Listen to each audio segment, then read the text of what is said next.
So, hi guys, this is Alea Jen and welcome back to my YouTube channel. So, for today's video, paano nga ba pag hindi tayo marunong mag-English? Problema natin kapag wala tayong confident kasi lahat naman talaga is ganyan. Lalo kapag hindi naman natin kasi ginagamit yung English sa Pilipinas, more on Bisaya, Tagalog, ayan, or Ilocano. Kaya, ano talaga, nandun tayo sa confident, hirap tayong i-construct yung sentence, ayan, so hirap tayong makabuo ng salita or makabato ng salita sa mga employer, lalo kapag interview na kinakabahan ka na halo-halo na kaba, ano na yung hindi mo alam kung paano i-construct yung English. Kasi ako guys, when I was 20 years old, nag-apply ako na call center. Nag-apply akong call center. First time ko yon. So, ang tapang-tapang ko mag-apply, hindi naman ako marunong. Ayun. So, pagdating doon sa sa pilahan, so parang mga bubuyog na sila. Nandun mismo kami sa loob ng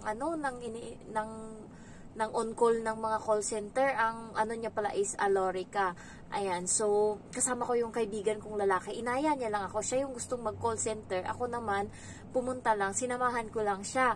And then pagdating namin doon is doon daming kape yung mga call center. Tapos may mga natutulog, may mga nagkakape. Puro more on kape sila. So kami na yung in-interview ngayon. So dalawa kaming in-interview. Isang Bisaya ata and isa ako. So, pagdating doon, siya muna yung tinanong. And then, alam niya na yung kung paano sasabihin, kung ano yung isasagot. Ang nagkakaproblema lang sa accent kasi yung accent niya is Bisaya pa din talaga. And ayaw nila ng ganun. Gusto nila yung, my name is Genevieve Guarin and I am 27 years old. Yung, alam mo yung ganyan, siya kasi, yung salita niya is, my name is Genevieve Guarin. I am 27 years old. I live in... Basta matigas yung niya, yung English niya. Pero ang galing niya mag-English. Yun lang, doon lang nagkakaproblema talaga sa accent. Ang nangyari is ako, magaling na yung ko, yung accent ko. Yung talaga. Kasi napag-aralan namin yan sa sa 6 months ko na training. So, magaling na yung accent ko kasi nga, yun yung turo sa amin. Siyempre, parang nilalamon-lamon namin. Ang problema sa talaga sa paggawa ng sentence, doon ako nagkakamali, punyeta. Tapos, edi siya na yung ang galing niya na. Pero, recorded yung sa call center. So, ngayon, magaling na siya, accent lang talaga. So, pinaulit-ulit sa kanya. May pinapabasa kasi sa amin na dapat yung accent mo dun is pang American accent, ganon. So, ako, nabasa ko yun ng matino kasi bago pa ako sumalang dun, binasa ko na meron akong copy nun and pinapractice ko na siya. So, ang galing-galing ko na magbasa dun. Sa interview na lang talaga na mo problema kasi tinanong ako, why you want to work as a call center?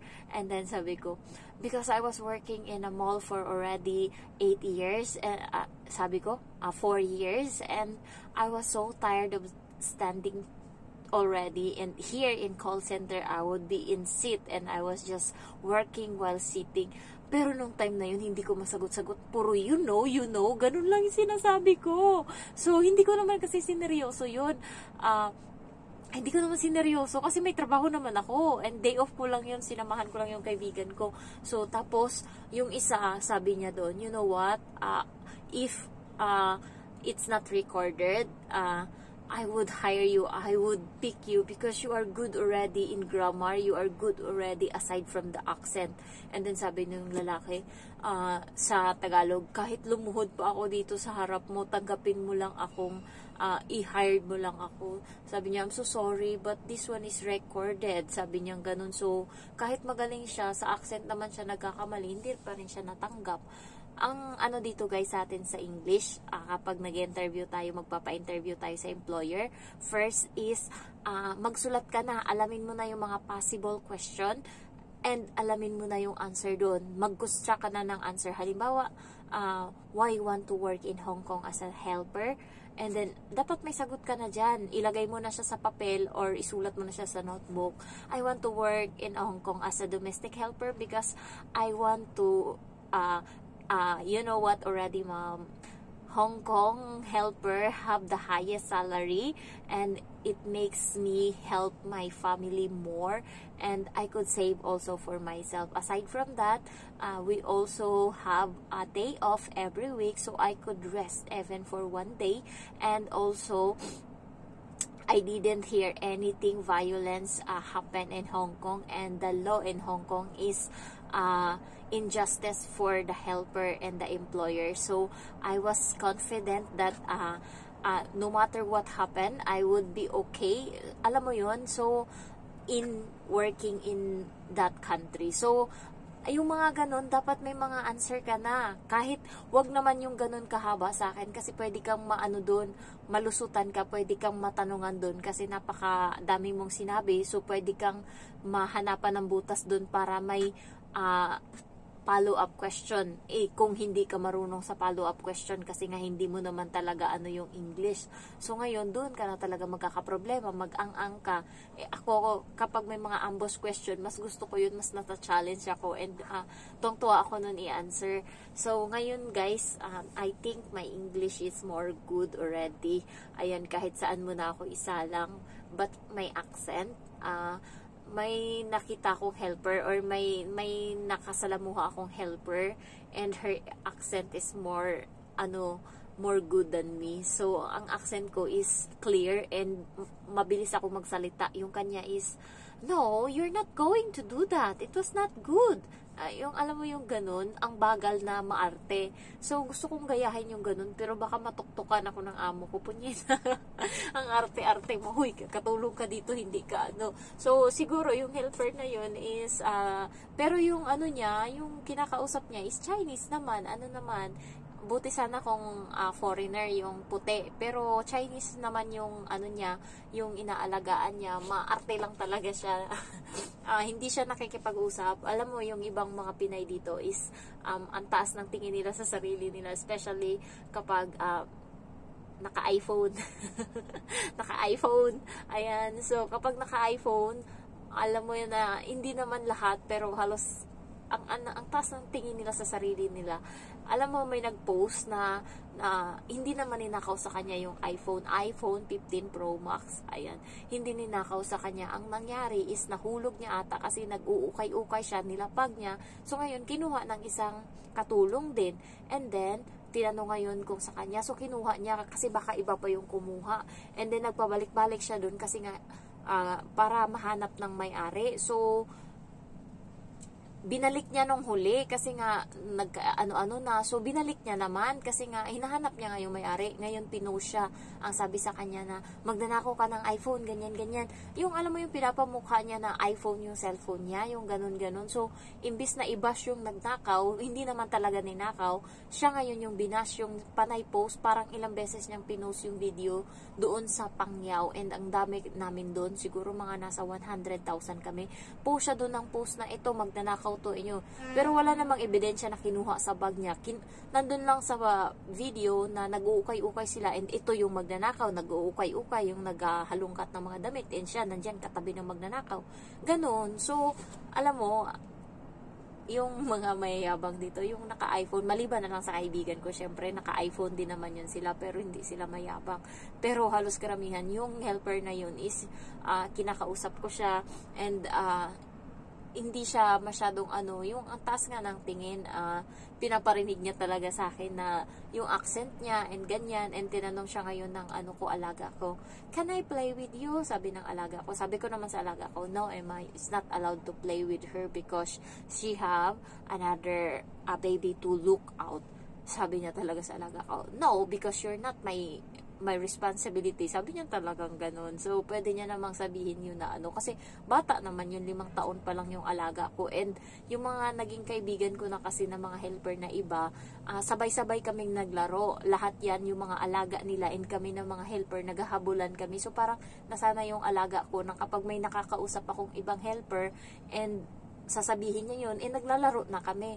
So, yun, nanibago siya. Sabi ko sa kanya, hindi lahat ng katulong is pwede mong kaibiganin. Sabi ko talagang ganun. So, balik tayo dun sa English. Ayun na nga yung mga possible question na pwedeng itanong sa inyo is, handaan nyo na ng sagot. Isauluhin nyo na.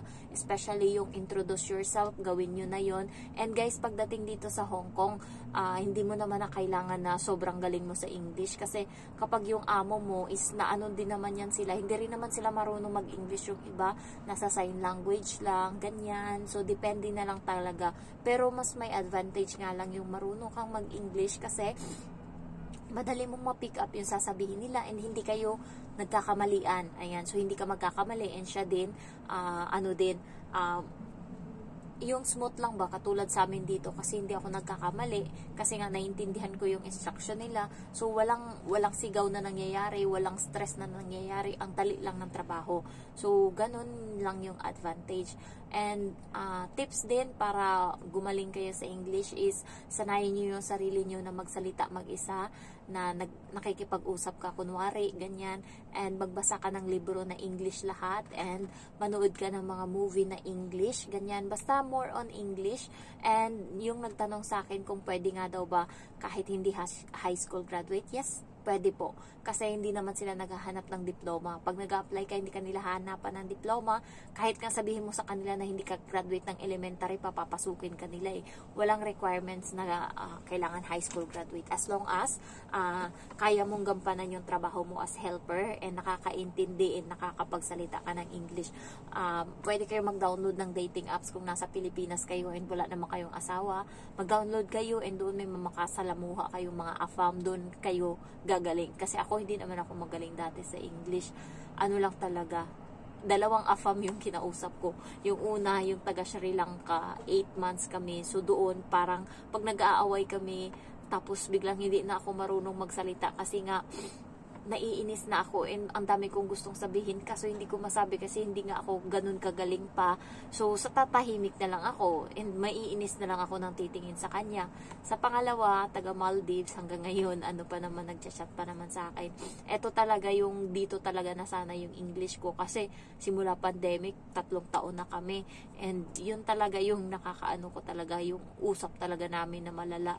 Ayan, so doon ako natuto and nagbabasa ako ang ganda kasi ng mga novel na mga English, lalo makatotohanan yung mga kwento nila. And then, nanonood ako ng movie English din, nanonood ako ng mga Chinese na mga movie and may subtitle na English, and doon natututo ako and doon mas naano ako. Yung ibang English ko is malalim na kasi yun nga, doon ko kinukuha. Ayan, so tips na din, basta introduce yourself na lang. Hi, my name is Genevieve Gorin. I am 28 years old, single. I live in like this, Quezon City, Philippines. I have 4 brothers and 3 sisters, and I am the 7th in the family. Both of my parents are Catholic and they are farmers also. About myself, basta about yourself lang.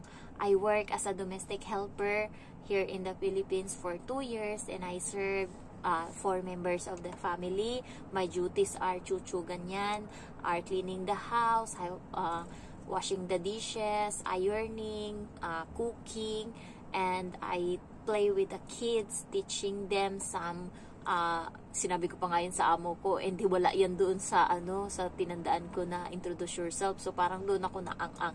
Sabi ko, also I teach them some like minor lesson like ABC and reading, coloring books. Sabi ko pang ganun, pero walang nangyayaring ganun. Parang doon ako biglang na-blackout, pero na-cap up ko talaga agad. And yung amo ko is nagantay lang sa akin doon kung ano yung sasabihin ko.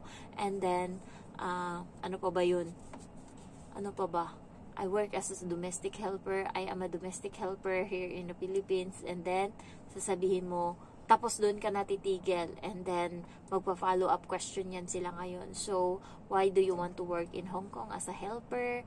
And then, ano pa yung ibang ginagawa mo dun sa dati mong amo, ganon. So, aside from that, I also do gardening. Ayan.